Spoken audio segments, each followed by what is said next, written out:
It's a restart. It's 30. Yeah, what do you want? It's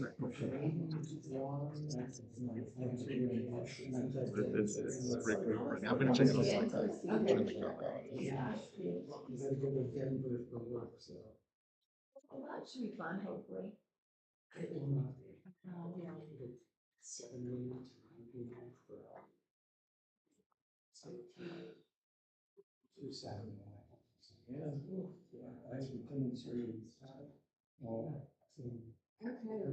we are about to get started. I'm gonna call the meeting to order at 6:33, being that we have forum. Good evening. My name is Autumn Francisco. I'm the Vice Chair of the Near East Area Commission, and welcome to our June General Body Meeting. We are going to start off with a roll call of attendance with Secretary Wright. Benson. Cooper. Here. Chris. Here. Edwards. Here. Francisco. Here. Pastor Humphrey. Present. Harris. Katz. Claypaz. Here. Lowenstein. Rice. Here. Thompson. Present here. Watson. Wilbur. Yasi.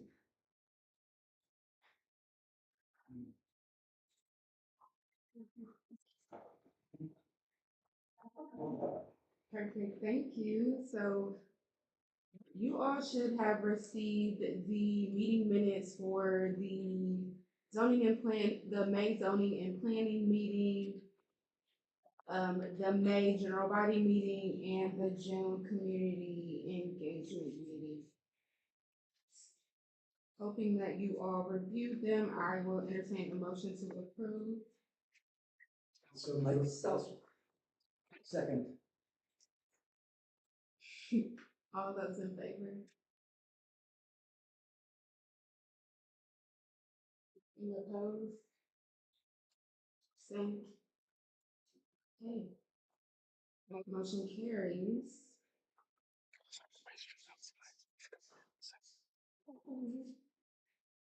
We do have a guest speaker tonight. Mr. Hugo Durban, am I saying that correctly? Yeah, that's right. Yes. Perfect. From the Franklin County Auditor's Office. I do have a slide at the end of that. They also have these handouts as well. Yes, like the different years.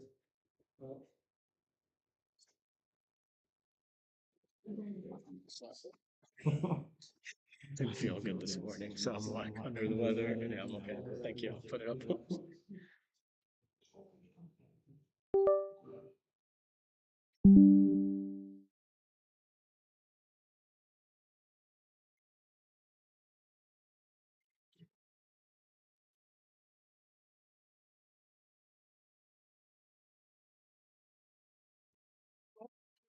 Thank you. I'm not sure how to get past this. You just do.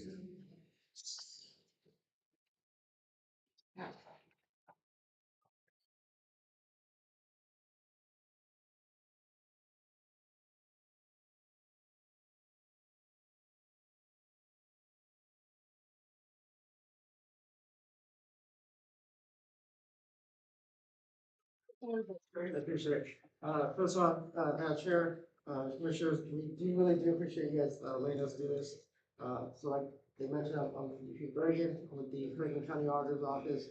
And we wanted to make sure we give the information of what's going on with the property value update that's happening this year. And like I said, it's essentially just letting you know what's going on, what's the process, essentially letting you your world will be in this, and then if anything, at the end, I'm happy to answer some questions at the end. So the second slide, so I know a lot of you guys probably are asking why are we doing this? I'm pretty sure a lot of you have, but also asking, did we just do this a couple years ago? We did, but this time we're doing the midpoint update where every auditor across the state is legally binded to do it. It's a constitutional law, or it's a law that was passed through the legislature. And this is the way we're going to do it up until they essentially change that method of doing it essentially. But we are required to do it every 6 years. That's what that master appraisal you guys saw in 23. That's what we did that one, and then we're also mandated to do it within that midpoint of that 6 years. So every 3 years, we also go out and do a property value uplift. So we do this to make sure that the accurate reflection of the property value changes are accurate to the market, and seeing what the market changes have been going through the current real estate one. So the department that we actually work with to do it is actually the Ohio Department of Taxation. So we do not get to determine the actual fixed rate or the values. We actually send that to the actual Department of Taxation, and then they're the ones that essentially they're the ones that check our work.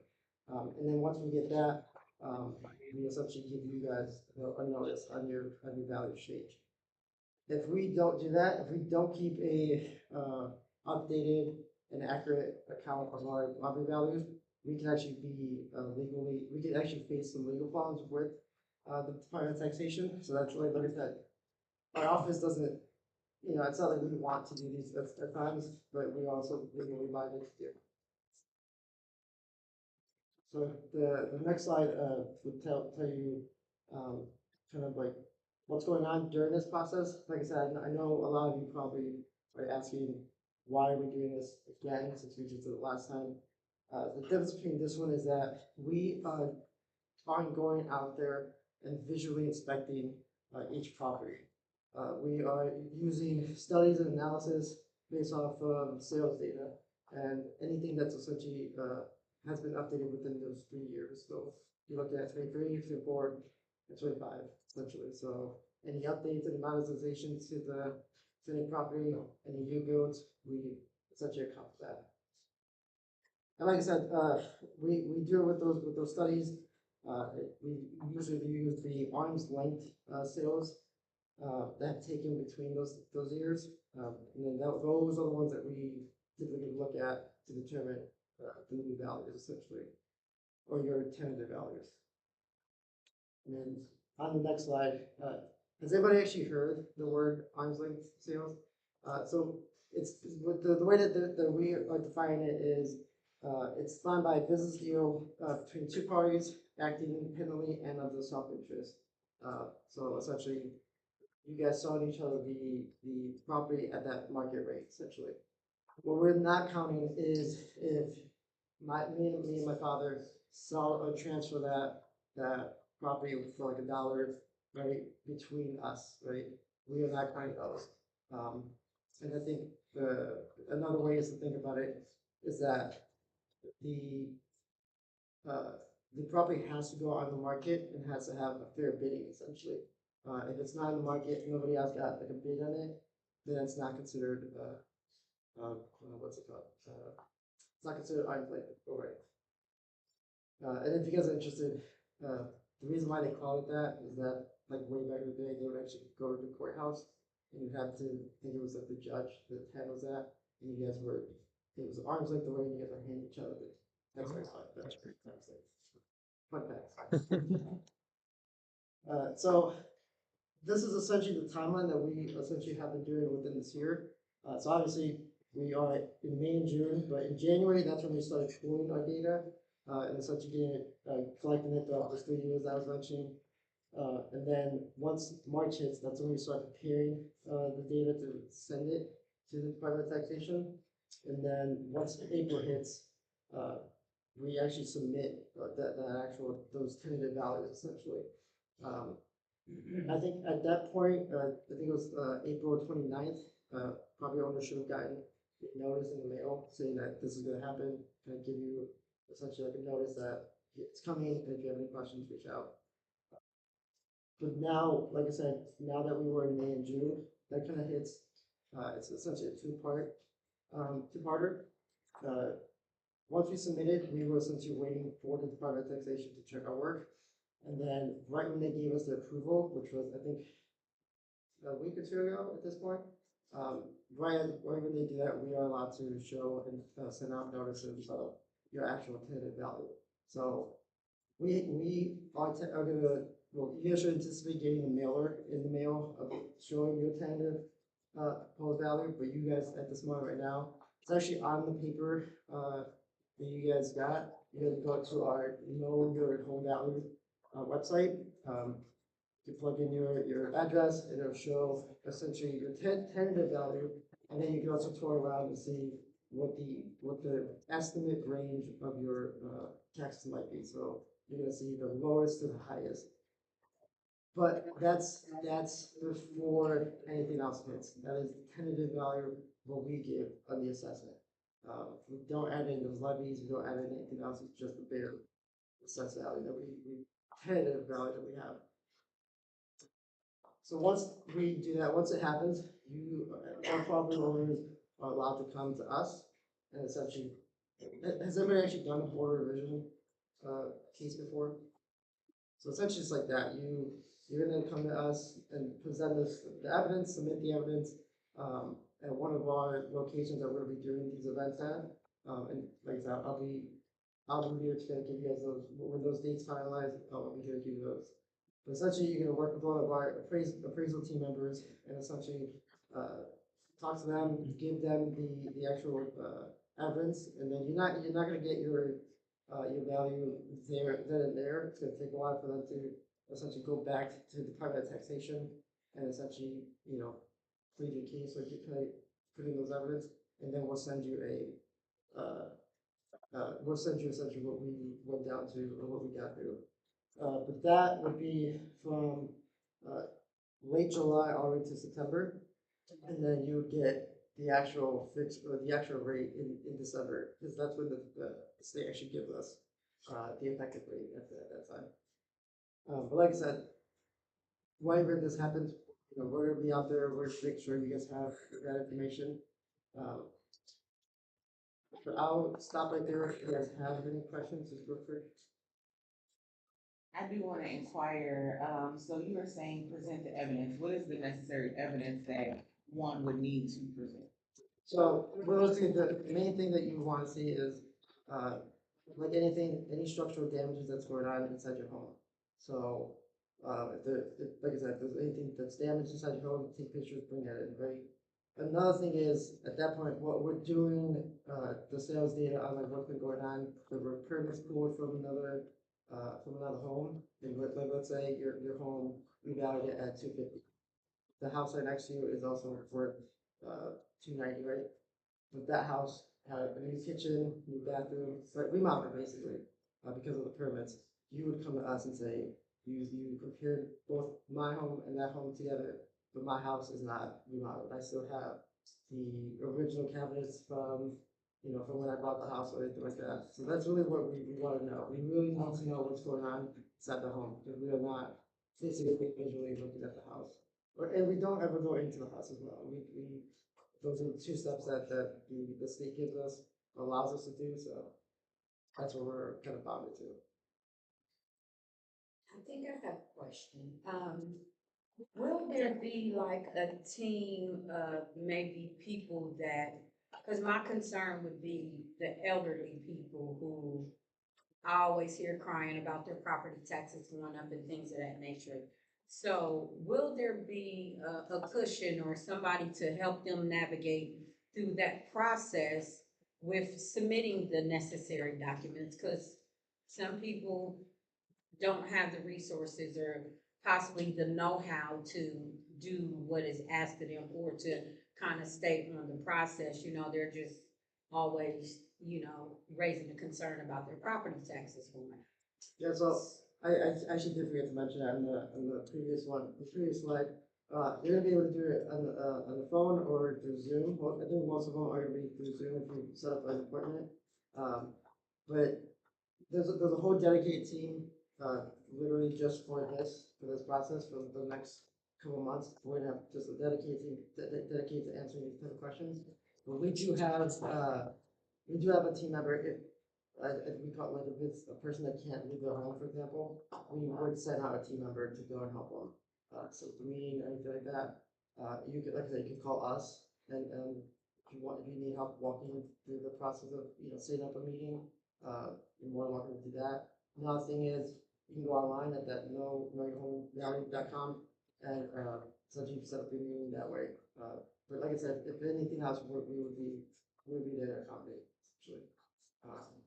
And yeah, you're more than welcome to tell us if, for example, if there's somebody you think needs help, tell us, but we'll make we'll make the necessary arrangements. So there was some information on the news, kind of how to submit the information she's talking about, but it seemed like it was an informal process. I don't know that anyone here has gone through that process, but would you say it's formal, informal? And what I mean by that is, let's say someone does have like flooding. That was an example they used in their basement, so they don't think their home should be valued as much. Can they just bring you like pictures, or do they need like estimates? And is there a way to submit that, or they just, bring whatever they can, show it to you, and you all will be helpful in that process, or are there like specific ways they want to tackle it? Yeah, so I would say it's informal, essentially. At this point, it's a very more informal thing.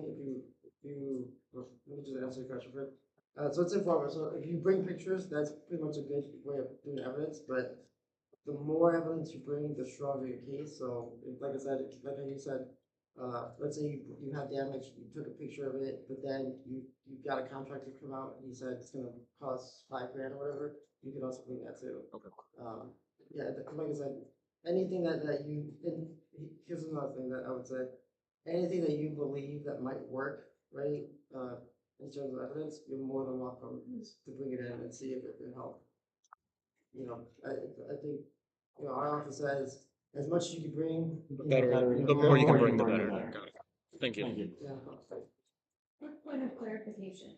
So at the beginning of your presentation, you said that there will be dates and times for people to come, kind of like an open forum. And then later you told everybody you needed to make appointments. Yeah, so What's actually gonna happen? that was actually on the next page, but, the way that this was gonna work, when we have a board of vision like clinics, those are like walk-in only, walk-ins if you want. This sounds gonna be a little different because, unfortunately, because it's gonna be a little more high volume, we would essentially have you guys do an appointment. It's gonna be legitimately just 20 minutes for most of them, for each, if you have each, depending on how many properties you have, it's a 20-minute conversation, for each parcel you have one, you get 20 minutes. And I think they only let you do up to 3 for the 20-minute ones. And then in terms of those things, you would have to essentially put an appointment to come to one of those. Essentially, like I think they're gonna call property value review sessions. Where's So the they're information? not on Zoom. So you can do it on Zoom, but you still have to do an appointment. So why would you do it on Zoom if you're gonna have to go in person anyway? That's so you have the opportunity to come in person if you want to, or present it through Zoom or in a phone call. But you have to get an appointment. Sorry about that. Yeah. Okay, and the appointment is via that website. Yeah, you can set it up. There's a QR code on there, and then the orange one also has the property review update URL. The paper one is listed as well. So I went on the website earlier today because I saw this actually posted today, and I was like, well, let me just go check and see. And boy, oh boy, is there an increase? But moreover, with you have to have a login in order to make said appointment, I'm assuming, because it stopped me at the notion of trying to log in. Yeah. Yeah. So it's a little cumbersome, but there's a process, to be done. Were you able to set up an appointment or? No, because taking that. So I say. I know what that is like to get overwhelmed and to say, you know what, maybe later, maybe later. So if there's not any questions, one thing I would do is we could go to 2 slides later. One more. Oh, Sorry, I was like one back one. Okay. So to kind of recap, the other ones kind of just say essentially what is going to go on between the establishing your role. And that's really what we were just talking about. We seriously do need to see, I would like for homeowners to come talk to us if you truly do feel that your tentative value isn't correct. Right now it's tentative, right? Because you do have that opportunity to come and tell us what's going on, get that value kind of, increase a little bit. And then if you still don't believe, it's correct after that, you're more than welcome, I think after December, because you get the fixed rate after that, you're more than welcome to come in and do a board revision case.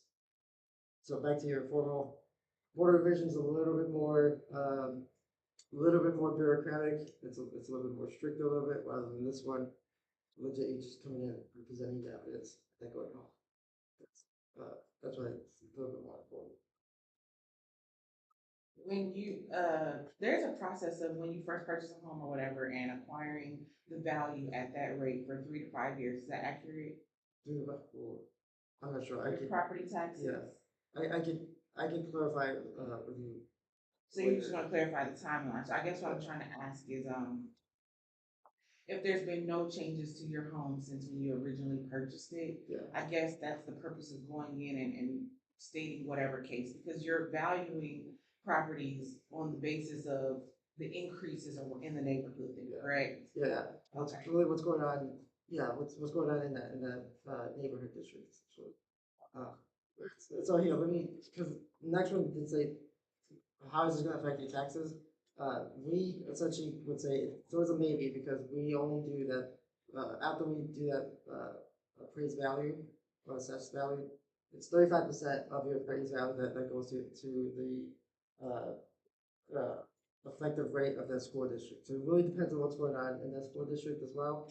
But then, and this is why I said, like, right when you guys get these kind of values, we still haven't counted in the school levies and or like the library levy or whatever that's going on.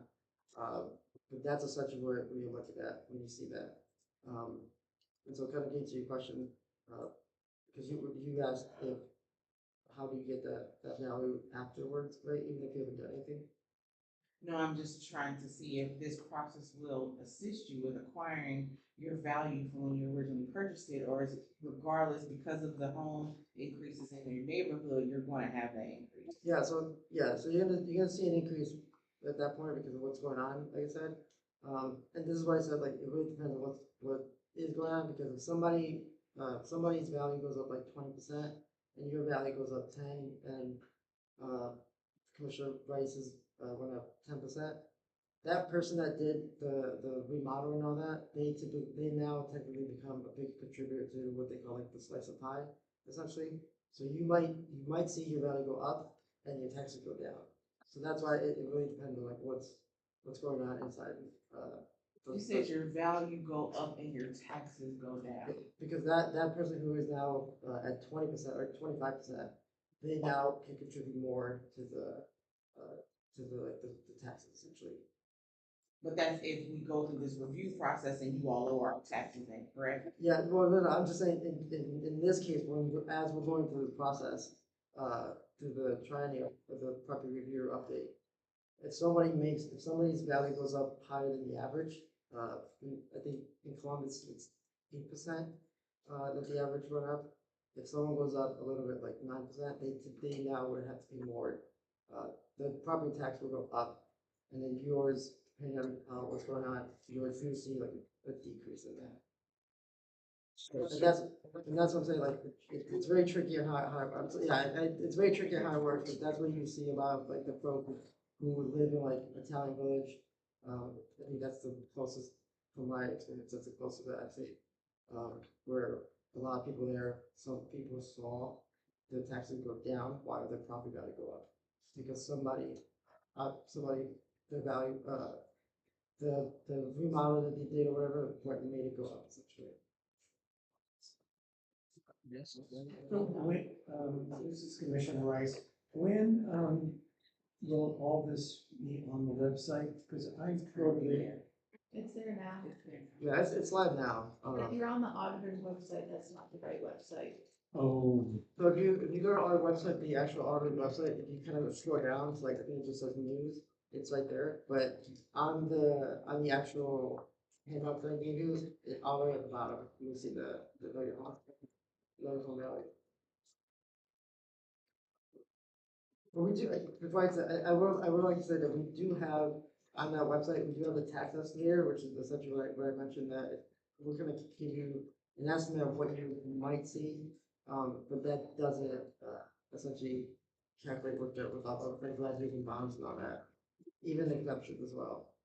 And then also, we also have that levy estimated as well, and we highly do encourage folks, property owners to go and, you know, play around with it and, you know, just see it, because at the end of the day, I mean, that's really the power of your vote, you know, at the end of the day, you know, we don't pass the levy, we don't make the levy like that, we're the only ones that calculate it. This is an easy question, probably. I don't know the answer, but when you search a property by the owner's name on this website, does it only pull up one owner of the house? I think from what I've seen, if you, if the, profile comes up, it should have both of them. Huh. I would, if I was you, I'm sorry, you search up your property? Yeah, this is just a common thing where like. Yeah, I don't know why, Gets left off stuff. I typically don't use the search. If I was you, the best bet is always using the parcel viewer. It's just the map, you can see your address in that. Thanks, I was wondering. Yeah, and then really, like I said, I do wanna make sure, like, you know, that you all essentially do look at that estimator, cause like I said, I feel like we're the only county that actually has it on their website, or at least that version of it. So like I said, I do highly encourage everybody to go look at it. And then at the end, I wanna make sure that we are doing our due diligence and making sure that we let you know that if you seriously do have any questions or anything, or just need help or whatever, we're there to help you. And this is such where, you all essentially play a big role in this and make sure that homeowners, do know, that there is an option, or options essentially. But yeah, I'm also open to any other questions. Actually, on the back side of it, you do, we do actually have the delineated, appraisal neighborhood, so this is essentially what we use to kind of, see and compare the homes to, essentially. It's pretty much similar homes, similar homes kind of compared to each other to kind of get you that fixed rate. But like I said, most of these are also inside the same tax districts, so if there's a neighborhood that hasn't had any sales, but depending on how much is going on around you, that's why I said, like, that's where the value might go up, but your taxes might stay the same, it's just what's going on. Also has the median sales, median value you might be seeing, coming up. Anybody from that side of the room have any questions?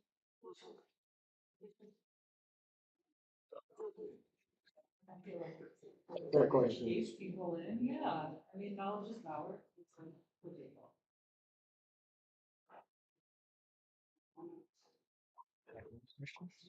So, other than that, like I said, I do appreciate you guys letting me, come over here, like I said, this just has my contact, I'll be sending him everything for you, so if you guys wanna send this to, any neighbors that don't wanna see this, you know, we're there to help you guys out. I definitely think, this would be helpful. Yeah, sure. I was, yeah, I think I sent it before we got here, so. Perfect, Awesome. thank you so Thank you guys. much.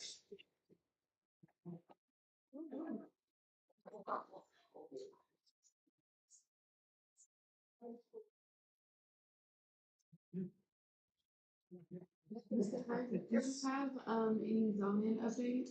Yeah, quick one. Yeah. Thank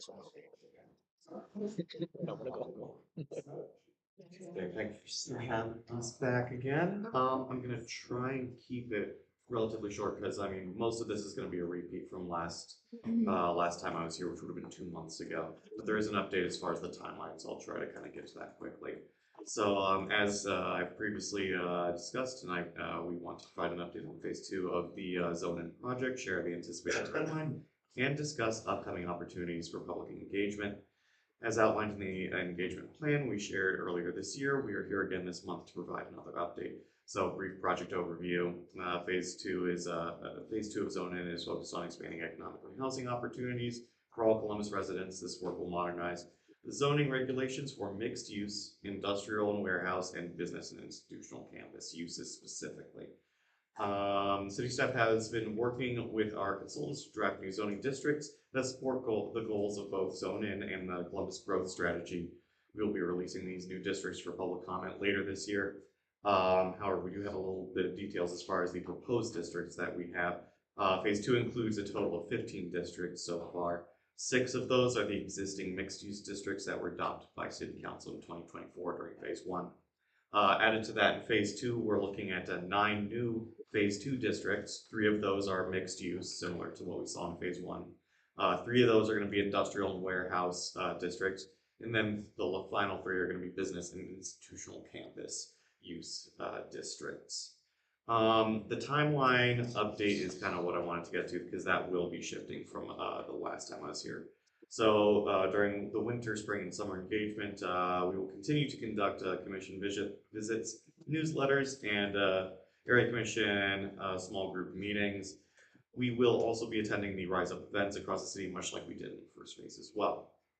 However, we're now looking at a late summer and into fall engagement period for our public comment. So the public comment period will begin after council recess.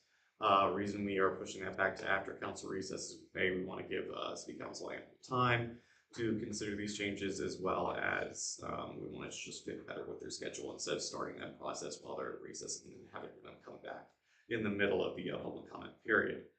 So there will be a 60-day public comment period, a public survey, public webinars, public hearings, stakeholder interviews, and scheduled events at the gallery, which will be hosted across the street from 111 North Front Street. Parking garage downtown. It's just like we did for phase one. That will be publicly available during business hours.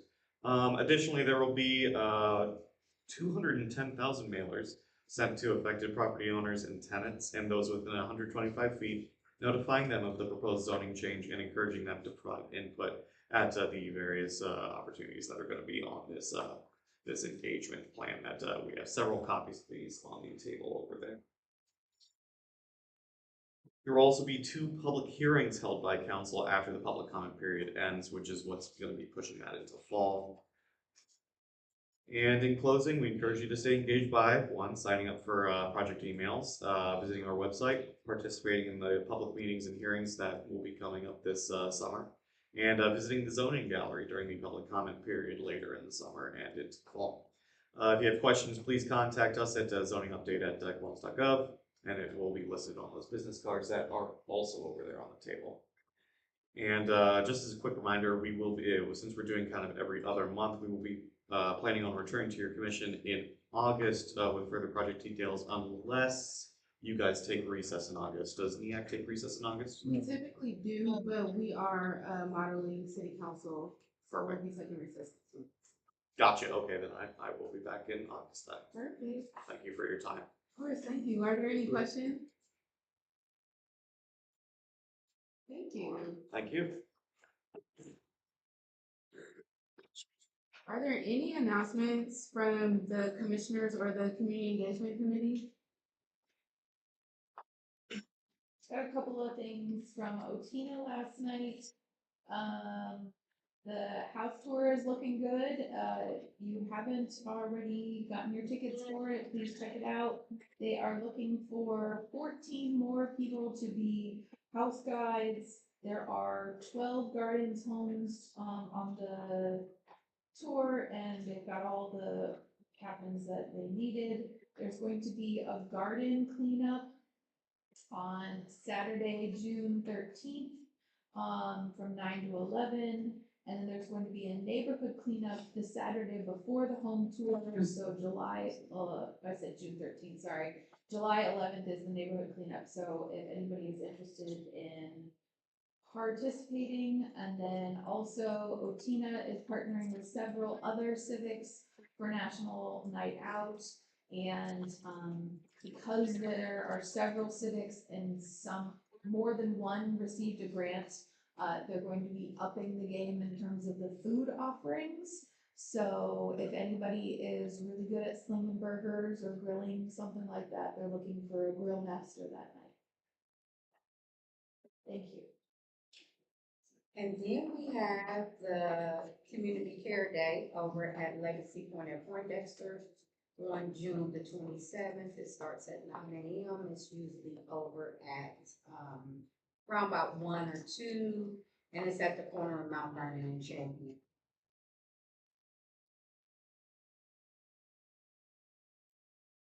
Anything else from the commission?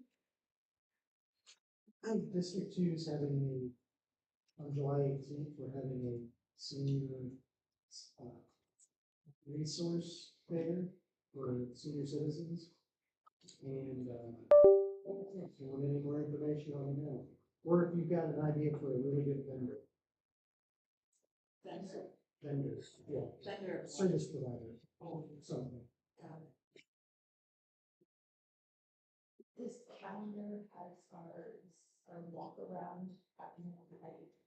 So we move it up to that. The NEAC calendar has the zoning walk around thing. I'll take a look. I think I actually might. Oh, I can't. I don't think I can do it from here. Is that?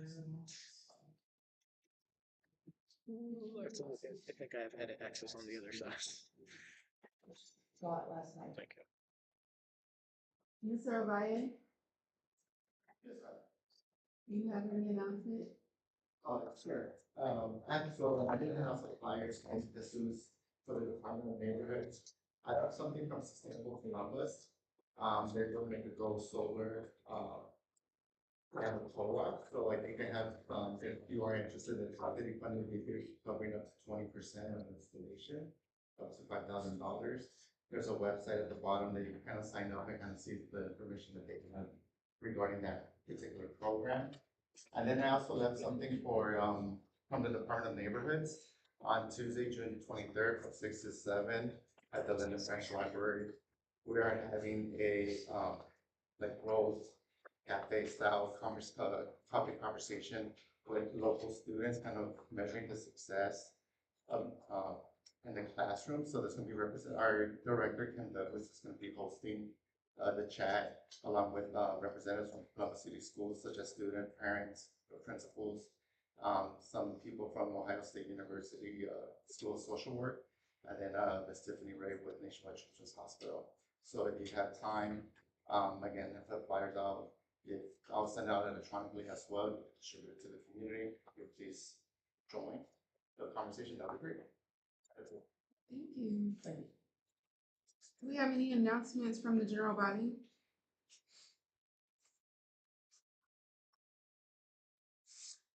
Okay, moving on to our standing committee reports with planning with Chair Bryce.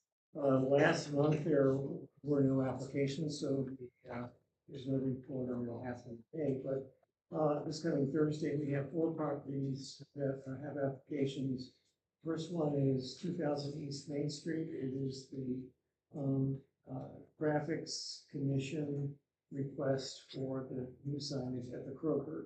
And then we have a BZA application from 316 South Champion Avenue, which wants to build a new home on an empty parcel. There's also 370 to 376 Woodland Avenue, which is a council variance, which is to split the lot and build several 4-unit dwellings. And finally, at 437 South 22nd is the BZA application to construct a duplex with an attached garage. So we'll be busy next Thursday. That's the end of my report. Thank you. Seeing that there's no zoning agenda items, did you have anything? I have 2 items to mention. I'm sad we have no zoning. That's never happened. I know. So that's sort of interesting. Well, anyway, the 2 items are, first of all, I wanted to let folks know that one of the cases we heard last winter, Mercy on Main, which is an affordable housing project, in the 900 block of, East Main Street. That project did get funded by the Ohio Housing Finance Agency in May. And so I reached out to the developer, since, that's my field, and I was, aware of it the very day that it was funded. Reached out to him, congratulated him, invited him to come back to the Near East Area Commission at some point. Now, he probably doesn't need further zoning approvals, given that that whole strip has been, it's rezoned and in pretty favorable ways. So it would just be a courtesy, but I invited him to come back and, show us the updated plans. In September, they'll come into the Housing Finance Agency with presumably 80% complete plans. So at that point, I'm thinking they might have something to show us, but it's up to him, if he doesn't want to come in, it's his business. The other item was to note that we're doing the zoning tour again this summer, and that got scheduled for July 9th, I think it is. And so we have picked out 4 different locations, one of which um, uh, I didn't pick out. It was a suggestion that turned out to be a good one. So we're going to meet at 6 o'clock that day at 1614 Greenway, and we should send out an email to all the members. Now, there's also a question of, do we want to invite other people to come along? And that's an open question that we could talk about. I'm even interested potentially in inviting city staff to come. These are 4 projects that we considered at an earlier point in time. The last one is more of a group of projects on Long Street, but there are different issues raised to an extent by different properties, and talking about it, what do we like and not like? Would we have made that same decision if we had known it was going to look like this, and that kind of thing? What looking at a building that's now been built is very different than considering a a drawing that someone shows us. And I do appreciate Commissioner Benson having suggested the property on Kendall Place that is definitely raises some questions. So most of these, actually, of the 4 sites, 3 of them are properties that are not quite finished. So these are things that are still being built, and it will be interesting. So we hope that we get a good turnout for July 9th. 6 o'clock, it'll be all done in an hour and a half. So just thought I'd put that out there, and given that we don't have any zoning cases. And we can use the same verbiage that we used last year to send it out. And we can do that earlier than we did, so that the general body is aware. No, I'm sorry. I didn't- We sent out an email last year about the zoning tour, but it was close to the date. I'm saying we can do that earlier. We could. We could do that, sure. I mean, I could prepare an announcement of it for you, and, I would leave it maybe to the chair and yourself to decide who it goes to beyond the commission members. So I'll do that, okay? By next week.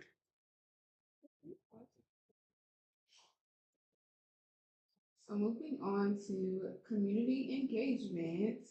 So for the June, the community engagement meeting, we had Lisa Paul, the Chief Community Service Officer of Primary One Health, come and talk to us a little bit about the work that they're doing and just some of the services that they have.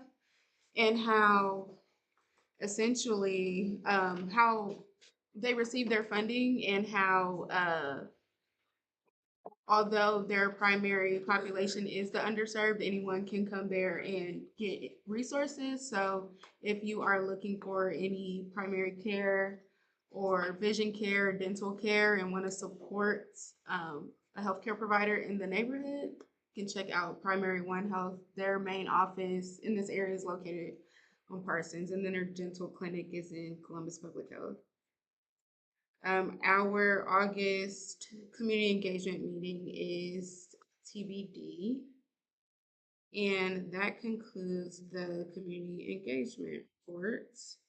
There are no special committee reports, so we're moving on to the treasurer's report. I'll keep it very brief. Just got an update from Mr. Ovaye. We essentially got our new tranche of funding for this year. So $2,500 minus $12, we have $2,488 to spend. So it's that same conversation of think of what to use it on that would hopefully enhance our ability to serve the public. I still haven't put in an official request, but I would love to get an owl to replace our cameras. There are people checking in on our live streams every now and again. It's not, half of Columbus, but it's a few people who probably appreciate the fact that if we capture good audio, they can replay the video back and get the information. And, I say it at every meeting, we want to make sure that any interested parties who want to know what we talked about don't have to get it from a second person, and don't have to play telephone, they can watch back the recording. That only works if we have a recording and the audio is captured well. So I think having a piece of equipment that might cost a decent amount of our budget, but the purposes it serves will be worth it in the value that we get. I went to, I forget what the meeting was, but the city printer prints free A-frame inserts. So if we buy the A-frame, like we could put out by Broad Street, advertising that we're meeting tonight, that would be, I think, a great way of at least identifying this building is where NEAC meets. I suggest we buy one or two A-frames, and then put in an order for inserts. So we actually got the door hangers. We got them last week. I have not had a chance to go out and hand them out. It's been a busy week, but we can start handing those out as well to help with that. That's in addition to. To help with the proposal. I should say and. Just a quick comment on the door hanger. So I did mine over the weekend. I would just offer as we're doing them, let's try to make sure we're putting them in a way that they don't end up garbage in our neighborhoods, right? There's ways to hang them that they are going to fly off, and there are ways to hang them that they might not fly off. Let's be cognizant of how we're doing it.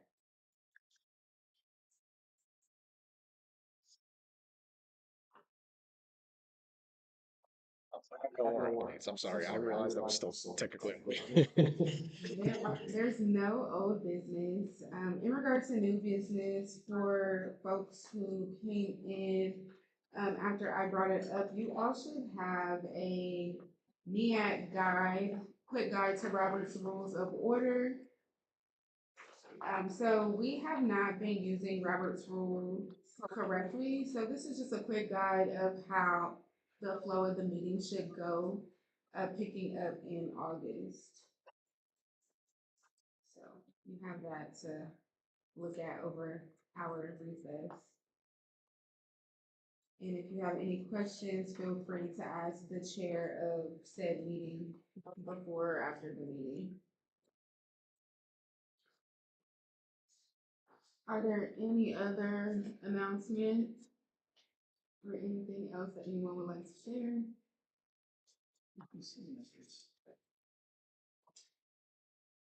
Mentioned this Saturday, Central Community House is hosting American Family Insurance and doing a sickle cell blood drive and biking awareness. So I've got a whole big thing. If you can, come donate blood for sickle cell awareness. We have some guests in the back. I got it. we just wanted to say hi and introduce ourselves, and if you want, I can do it afterwards, I can do it now, whenever you guys. This is a great time. Good time. I gotta go. Sorry. This is a- No, we'll keep this, it'll be super short. So I appreciate having the opportunity to come say hi.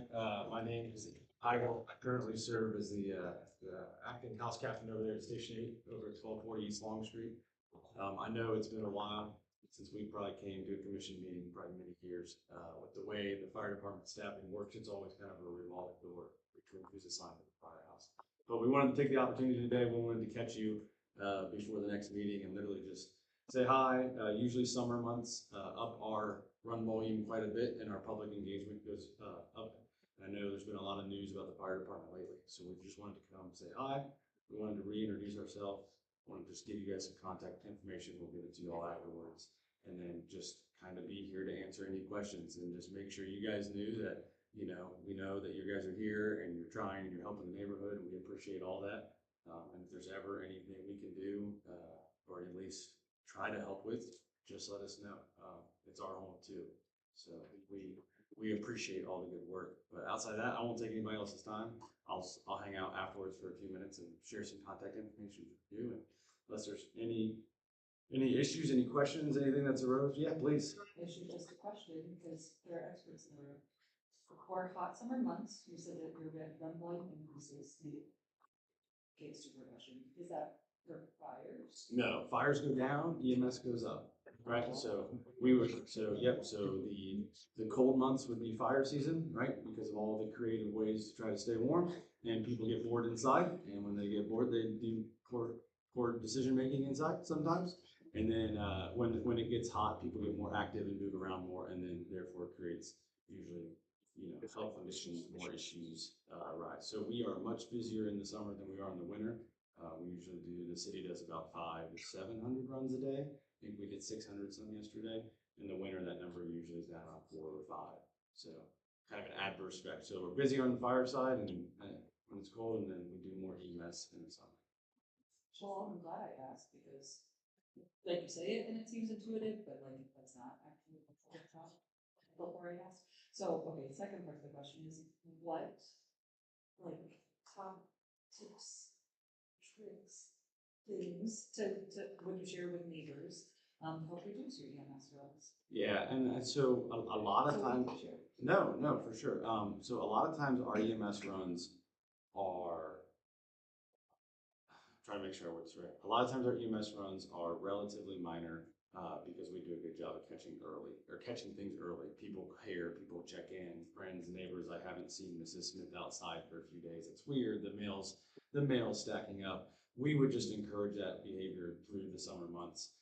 Try to reach out maybe a little more frequently to your elderly, to your friends and neighbors that you haven't seen out and about. Heat takes a toll on people, and especially because you never know what their lifestyle is and what they have resources to. So I would say that in the summer months, if you can pay it forward, if you can check on the neighbor, if you can be out, you just be mindful. If you see mail piled up, if you haven't heard from them, just keeping an eye out for each other would really be a good step in the right direction. And I guess what I'm leading towards with that is if we catch it early, right? It's usually not that big a deal. It's usually we wait too long to call, we're too stubborn to call, we don't want to bother. You're not bothering the fire department. We're here till tomorrow morning at 8 o'clock in the morning. It doesn't matter if you call now or 2 in the morning, we're here, so it's no big deal. But just making sure that friends, your family, your neighbors know, just call, just reach out. You're never a burden, never feel like I don't want to bother them, or I don't want to, I don't want to have to worry about that. Everything else is secondary to health and family. So, that would be our message. That's to say, be more neighborly and maybe check in.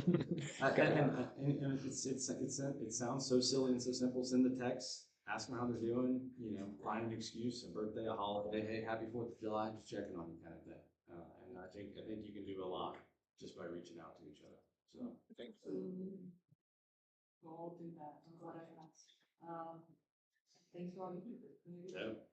Guys, listen, we preach we have the best job in the world. We work for a great organization. It's a ton of fun. They ask us to work really hard when they need us, and we think we do a really good job of that. But at the same time, we feel extremely blessed to be able to get to do it. So, How far south does your scope go? Yeah, so Station 8, right, is over there at Long and Champion. Right. We butt down to right around, truly just north of the interstate. So I would say like Fulton is kind of the south side of our running district. So Maine, Friends of the Homeless would be a relatively frequent address we go to over there, like Ohio and Maine. That's kind of the edge of our run where you would start meeting with some other people.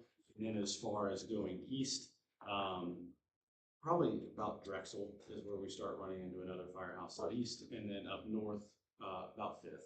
Joyce and Fifth would be kind of the northern edge of our district. You said cold, you mean Colden, right? 'Cause Right. I mean, my block is Yeah. up there, and I didn't know where my Yeah, block so where you live? between Colden and Fulton. Oh, yeah, so it would be a race. Station 15 would probably beat us there. They're Where are over, they? they're 1,800 Livingston Avenue. So they're right there, they're right across from Driving Park.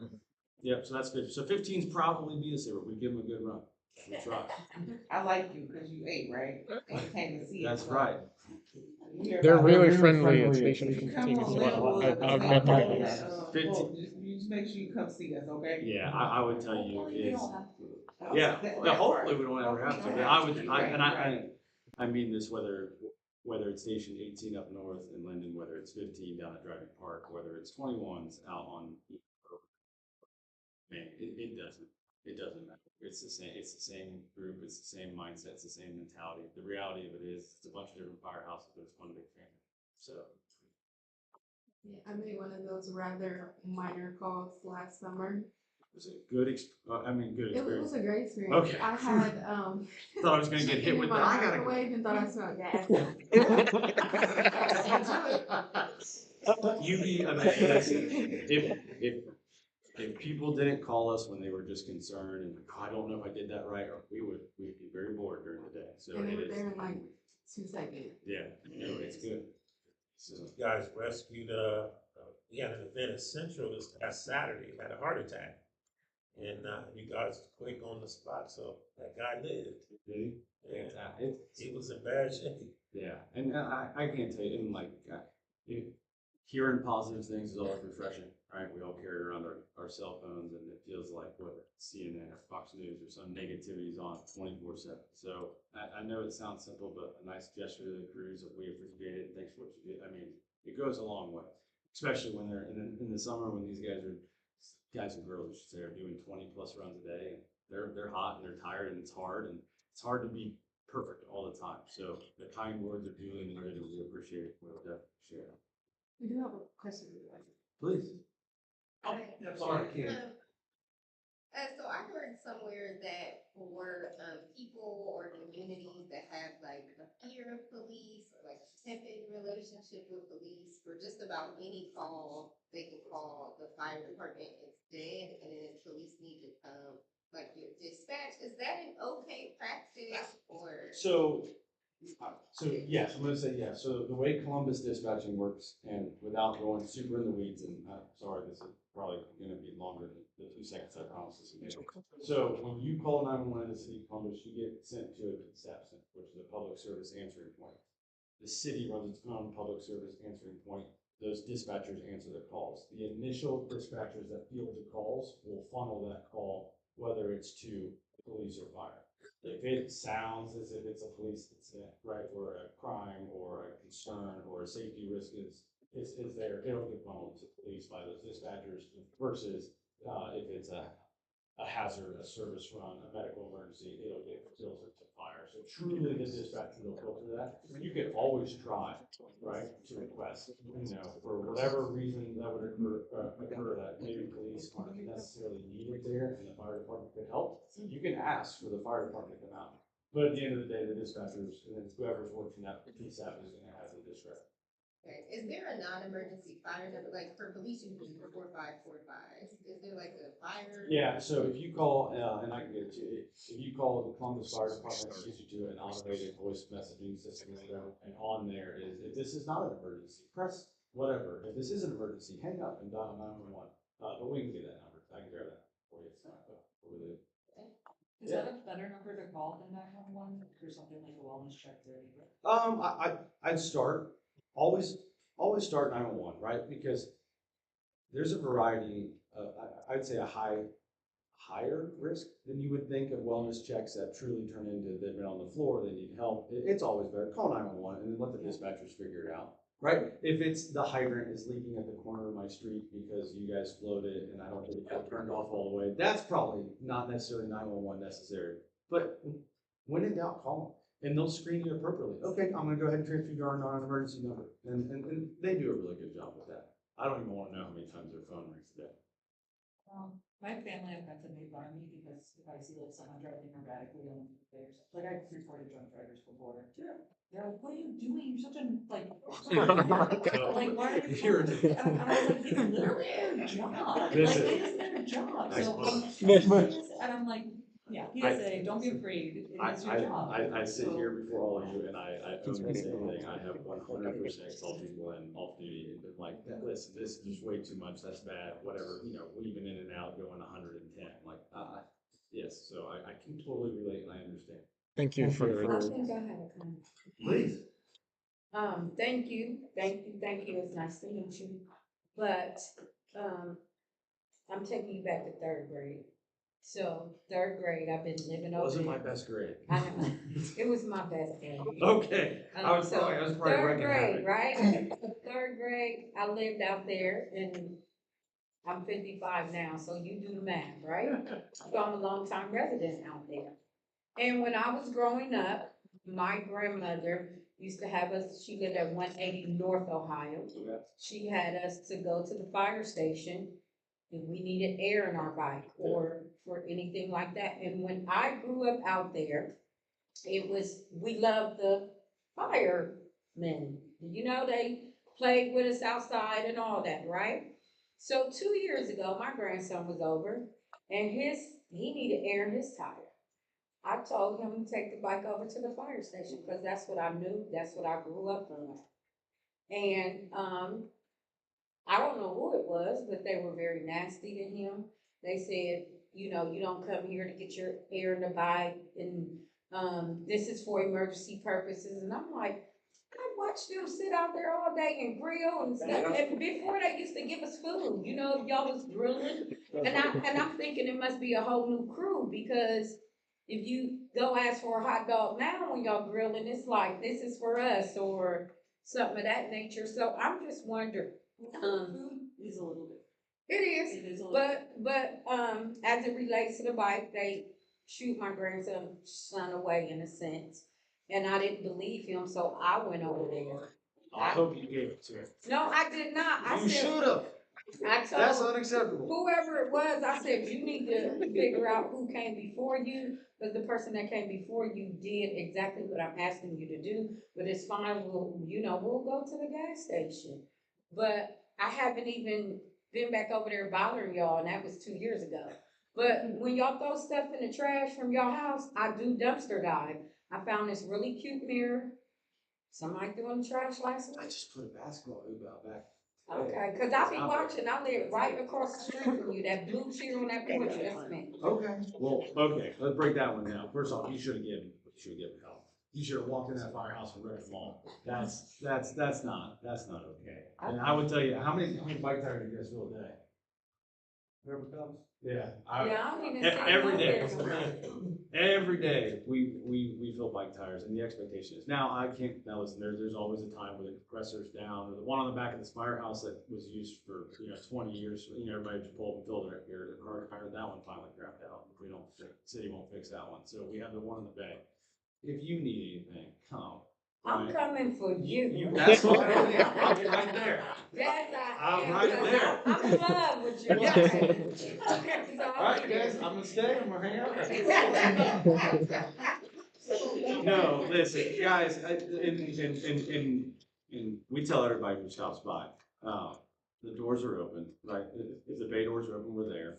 People, kids. I can only speak for my unit and the guys I know. Right? I can't tell you that it wasn't a temporary assigned person that wasn't a part of every single day. There's probably 60 to 75 firefighters that go to different places in the city to fill holes. Right? That could have been some grumpy guy on a bad day from a firehouse that doesn't act like that with their community, and I can't speak for them. So I can apologize for them, but I can't speak for them. Right. What I can tell you is that and I know these guys feel the same way, is truly 1240 East Long Street is the community's firehouse. And Station 8's history is deep in the community. That is a historic firehouse, and there are not many left like Station 8. We take our interaction with our community seriously, and I hope being here today helps portray that. So all I can do is apologize. But if you see, you give all kinds of heck. No. You say, Captain said this, and I'll hit him with a bird. I don't care what you do. Give him hell. But now I will say we do, so like, if we see, and you can pass this on, so like the current trend, you guys laugh at me, I barked at like 3 or 4 different sets of kids getting out of school, walking up the street, donkey kicking doors across the street from the firehouse, and I'll watch them. And I'll rip them. Not here, not in front of the firehouse. And those same kids will come back and want something, right?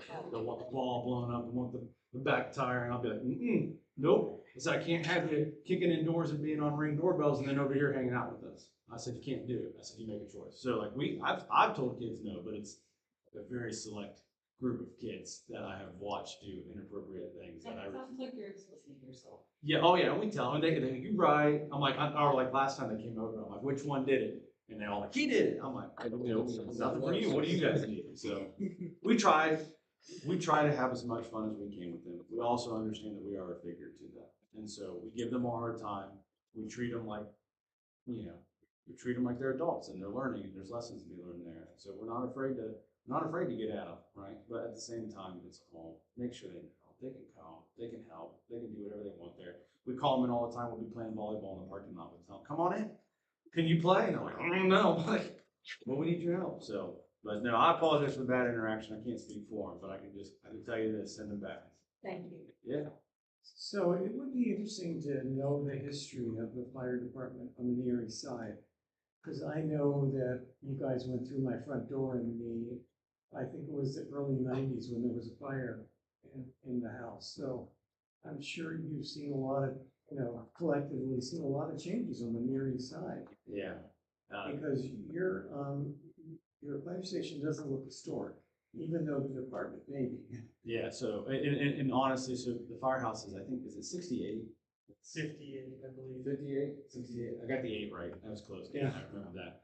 But you won't find a firehouse that's better taken care of by the crews. But you're right, it just kind of blends in. It doesn't stick out. It's not super obnoxious. It's not huge. It's not $30 million. It's just this little quaint firehouse thing on the corner, right? And if you ever get a chance to come, please come. Doors are always open. Introduce yourself, whatever. But if you go through the main hallway of the firehouse, there's a few like historical walls. And you'll see like some of the original crews and when firehouses, when trucks came in and when lights are up, there's a little bit of history there. As far as like the actual, like, what run did we take in the 90s or whatever, I think we'd probably be pretty hard pressed to go retrace some of that stuff. But the history that is at State made, how it has evolved with time and near its society is very fascinating, right? There's a lot of cultural history inside that firehouse. And I want to say it's probably one of the only ones still standing. So it's pretty cool. So we take a lot of pride being a Thank you for being here so long. Appreciate you. I said thank you for being here so long. No, you're listening. Yes, thank you so much. I fully expected some questions. It's no big deal whatsoever. But and then answer your part. When I first graduated the academy, it was only I don't have that much time. I worked south of Dayton before I got here. I'm on year 12. When I rotated through Station 8 as a apprentice firefighter, it would have been 11, 12 years from now. And it is unbelievable how different the district is. And I mean that whether you go north, whether you go south, east, or west, the amount that the community is spending and changing for the better is fantastic. So I've seen it and lived it and witnessed it firsthand, so I appreciate it. And I know the rest of the guys. So awesome. I'll hang out afterwards and slip some contact information and I'll get out of your guys' hair. Cool. Thank you so Wow, much. thank you guys. Okay, I will now entertain a motion to adjourn. So move. Second. If there's no objections, I will say that this is unanimously approved. 7:42.